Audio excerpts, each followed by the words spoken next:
Today in the beginner quilting series, we're going to work through piecing quilt blocks together using a quilt pattern. I'm still going to be using the ponder quilt pattern, but I am going to be giving a lot of tips in this video on how you can make your blocks more accurate. So let's jump right in. So the first quilt block that I am piecing for my pattern is block A.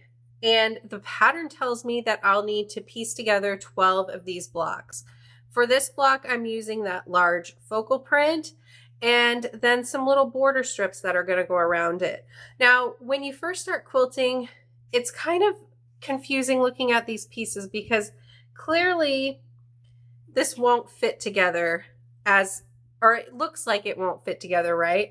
But once you get that 1/4 inch seam allowance here, you have to remember that that gives you a 1/2 inch on each side. So that means these longer strips will end up being able to be sewn on the outside. Now, most quilt patterns are going to tell you that you're using a 1/4 inch seam allowance. This is very, very important for getting your block the correct size. So how do you get that perfect 1/4 inch seam allowance? So there's a few ways you can go about making sure that your seam allowance is exactly a 1/4 inch. I like to use a 1/4 inch foot. So if you look at your sewing machine, you might be able to find a 1/4 inch foot that fits your sewing machine. If you don't have that ability to get a 1/4 inch foot, or there isn't one for your sewing machine, there are a couple other things that you can do to ensure you're getting that 1/4 inch seam allowance. So the first thing you'll want to get is a seam guide. Seam gauge? I don't know, I can't remember what they're called, but it'll measure out different seam allowances for you. I use this a lot with my industrial machine for bag making because a lot of bag patterns have different seam allowances that they want you to use in that bag. So I'll show you how to use this. It is really, really easy. And then I'll show you what I do to make sure that my seam allowance stays right there where it's supposed to.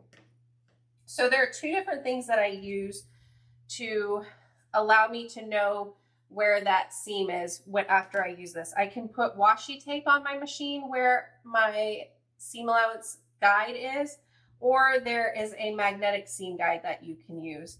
So all these things really help me make sure that I'm accurate with my seam allowances if I'm not supposed to be at that 1/4 inch if I'm doing something else, since I have the 1/4 inch foot. So let me show you how to use these. So I'm going to take this seam allowance measurement guide. I can't think of what it's called. I should have looked it up. And we're looking for a 1/4 inch. You can see this one has an 1/8 of an inch, a scant 1/4 inch, a 1/4 inch, and then so on. So we're looking for the 1/4 inch. So what you're going to do is put this under where your needle is, and you don't want to use your, you don't want to start sewing or anything to bring your needle down. Just use your hand crank on the side, because you don't want to put your needle down too quickly and miss that hole there. So I put my foot down on it to hold it in place. And then you can either take some washi tape and put it right alongside the acrylic here to get that 1/4 inch to remind you where it is. Or if you have a magnetic seam guide, and these are fairly cheap to purchase, you could put that right next to there. And it really stays in place well. The reason one of these I like a little bit better than the washi tape is efficient for me when I'm on my machine that I do a lot of bag making on, because a lot of times I'm switching out where the washi tape needs to be a lot during one bag. So it's really quick to move around. This is kind of hard to pick up and move really easily. So once you have it marked, whether you're going to use washi tape or the magnetic seam guide, you'll take your needle up and move your measurement away, whatever it's called. Oh my goodness.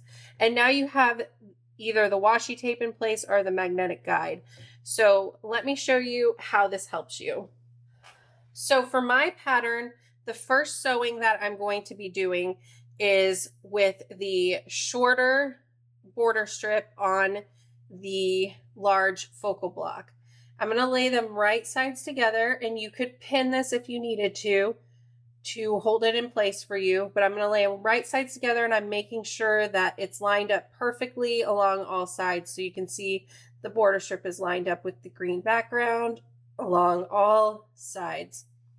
So you're going to put it under your presser foot and drop it down right on it so you can start sewing.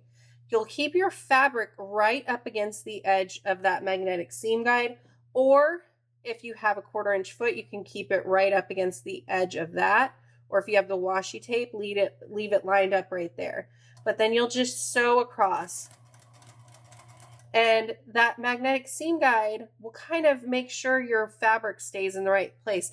If you're sewing too fast, or if you're like me and like to watch something or listen to something while you're sewing, sometimes your mind can kind of, wander and you're not staying perfectly lined up. That magnetic seam guide is great at helping you stay lined up nicely. So once you get to the end, you can just snip it off, and then you have your perfect 1/4 inch seam. So the next thing we'll be talking about is pressing, because it's very important to press properly.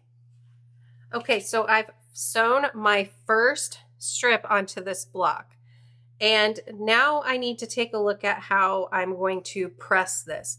So what does that mean? So if you just fold this over and look at it, you can see it's not laying flat. This is going to make it very hard to add on any of the other strips for this block. So you'll want to use your iron and press that seam down. However, a lot of patterns will give you a specific way that they want you to press that seam. It could be a verbal cue in the pattern. For example, this one tells me that I'm going to press seams away from the center block. So that means that this seam is going to be laying against this border strip that I have. If it said to press the seam toward the center block, that means that this seam is going to be laying this way on top of the green center block. Now, some patterns will use a visual clue to tell you which way to press a seam. So let me show you what that will look like. So Cotton Cuts has a monthly puzzle mystery quilt. And for example, in this pattern and all of their patterns for the puzzle mystery quilts, it will have an arrow that shows you which way to press your seam. So it's a visual clue that tells you how you should press your seams. So you can see the arrows there. So it's telling you to press those F squares up toward the E square. So there are different ways that patterns will let you know how to press seams, and I can't stress enough how important it is to follow those. It'll really help your blocks come together so much better, because a lot of times it'll have you press the seams in a particular manner so that you can nest seams together, so that you are reducing bulk at those seams, and it makes sewing your blocks that much easier. Now, some patterns you come across may not tell you how to press your seams. And what you can do in those instances is press the seam open. That's the best way to help reduce bulk if the pattern isn't telling you a specific way. So if you're pressing seams open, that just means that when it's time to press a seam after you've sewn it, see how I'm pressing it open with my finger? You'll do that, and then you can guide an iron across there, and it'll help that seam lay really flat. Now, if you prefer doing that anyway, then you can do that instead of pressing to one side or the other. It's just a preference. But it's always best to follow the pattern to get things to turn out really well. So I'm going to go ahead and press this seam, and like I said, it's going to be out toward the border strip. So I'm just going to add some heat along where the seam is, and then I like to use my fingers to kind of help slowly guide the fabric over, and then I'll add some more heat to it. Now, if you find that your seam isn't laying really flat after pressing it, there are a couple things that you can do. You could spray it with some starch, like the starch that I showed earlier in a previous video, the flatter spray or something like that. Or they make these easy press pins. This is Acorn Easy Press Pin. It kind of isolates things a little bit better, and you just would put the liquid across the seam, wait 10 seconds, and press it again. And now that seam lays really, really flat. So now that I have that first rectangle sewn onto the side, I would sew the other shorter rectangle onto the opposite side, press the seam just as I did with the first one, and then you would add the other longer 2 strips on both sides and press those as well. So here is my block A completely finished and pressed. So for my pattern, like I said, it tells me to make 12 of these block A's. So I'll go ahead and do that. But in the meantime, I'm going to show you the next block that I'll be making and give you some tricks on how you can make this block a little bit easier. So this is the next block that I need for my pattern. This is actually a segment that I'm going to be making to make the next 2 blocks that are block B and block C. I need to make 24 of these. And as you can see, this is a little bit different because we have a diagonal here. How you make this block is you take a rectangle and you'll need 2 squares for each block. Now, one thing you can do to make this block is draw a line across the diagonal of it. So you would take a ruler, line it up from corner to corner, and draw a line. If this is the method that you want to use, I find it quicker to go ahead and prep this, all of them. So since you're making 24 blocks and each one you need 2 squares, you would be drawing a line along the diagonal of 48 blocks. So 48 squares you'll need to draw that line on. It's a little bit time consuming, but there is another way that you can do this without having to draw that line. I like to use this diagonal seam tape that you put right on your sewing machine, and it helps you sew across a diagonal without having to draw all those lines. So I'll show you how to use that, but first I'm going to show you how you would make this block if you're using the drawn line. All right, so if you are going to draw the diagonal line on all of your squares, you'll just place it in the corner, make sure everything is lined up, and you'll line up your drawn line with your needle and just sew right across the diagonal line. So you'll want your stitches to go right along the drawn diagonal line. And there you go. Now, if you want to use the diagonal seam tape, you'll take the tape and lay it along your sewing machine. You'll want the red line to be lined up with your needle. You'll just come straight down. So you'll do the same thing, put your square right side together and make sure it's lined up in the corner. So everything is lined up. And in this instance, you'll line up your needle right with the corner of your square.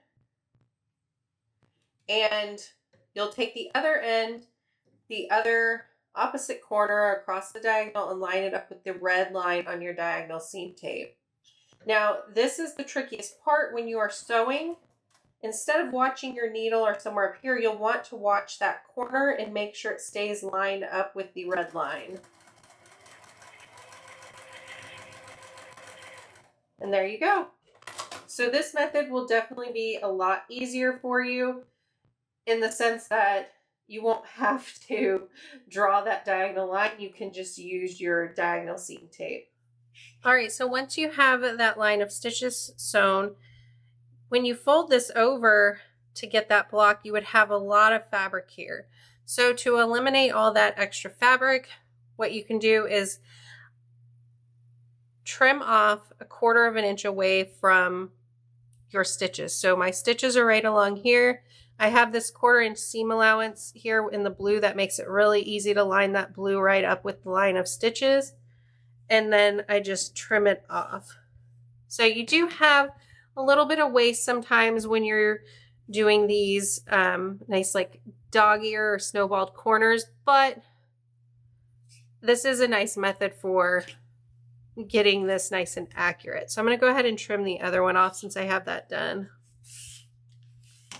So again, you guessed it, we're going to be pressing these strips here.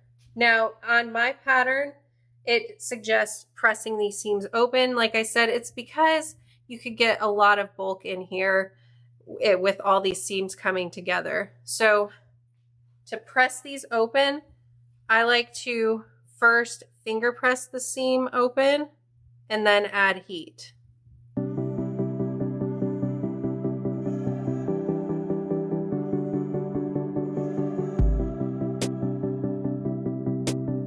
And again, if that seam isn't laying as flat as you would like, you can add this easy press pin to it.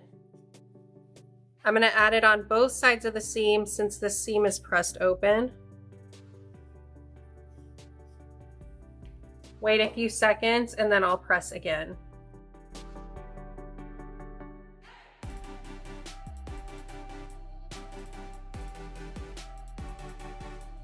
So you can see that it doesn't quite look like the segment that I need yet. So you guessed it, we're going to be adding 2 more squares on, this time to the other side. So again, you would just stitch either across a drawn line from corner to corner, or you would use the diagonal seam tape, trim, and press again. Then you'll have the first segment done. I'll need 24 of these to be able to make my block B and C for this pattern. All right, so now I have 3 of these segments finished. I need 24 of these total to be able to make blocks B and the block C that I need. But before I move on to that, I want to talk to you a little bit about how I stay really efficient with my sewing, just some little tips that I can give you. When I am sewing a lot of the same blocks, I like to do what I call production sewing. So what that means is I get one step of the process done all at one time. So for example, take these rectangles that we are sewing the squares onto one side and sewing a diagonal seam across.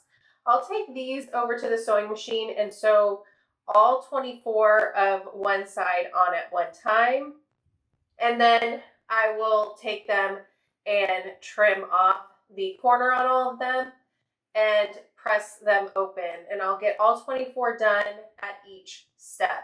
I feel like I work more efficiently this way, so let me show you how that looks. So if I take this whole stack over to my sewing machine and sew one side on all at once, take this board over to my cutting area, trim them all at one time, then take them with my board over to my pressing station, press them all at one time. I feel like I work much more efficiently if I work in this manner. However, if you would prefer to complete one block at a time, definitely do what you feel more comfortable with. I just feel like I can get a lot more done if I work this way, but we all work differently, and that's okay. Here are the last 2 blocks that I'll be making for my pattern. This is block B, and I'll need to make 7 of these, and this is block 10, and I'll need to, and this is block C, and I'll need to make 10 of these. So you can see I'm using those segments that we just made, as well as some other shapes that I had cut. Now, this is pretty simple in that you're just going to be laying this, for this block, the rectangles right side together, sewing a 1/4 inch seam, and then right side together, sewing a 1/4 inch seam. Same here for block C, right sides together, sew a 1/4 inch seam. Now, the one thing I want to show you, since we have these nice points here, and you should have an exact 1/4 inch there from that point to sew that seam so you keep the point. So we can take a look and see how the point will line up right with our 1/4 inch seam. So to keep that point, something you can do, you'll see where it comes together on the opposite side of that segment we made.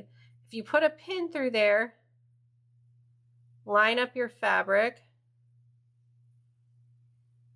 put it through. I like to sew with this side up so I know I either want my needle to go right through that point or just next to it so that when I press, I get that nice point there.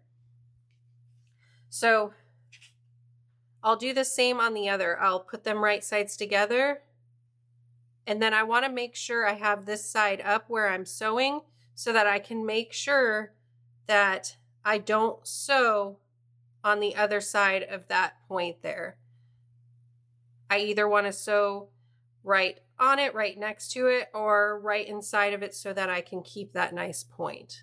So let me show you how that looks. All right, so you can see I have one seam sewn on block B and the seam sewn for block C. And you can see those nice points there. Now, I followed the pressing instructions for each block. This block, the seam is pressed toward the middle section, so the section here. And on this one, the seam is pressed away from the pieced blocks. So you can look at those.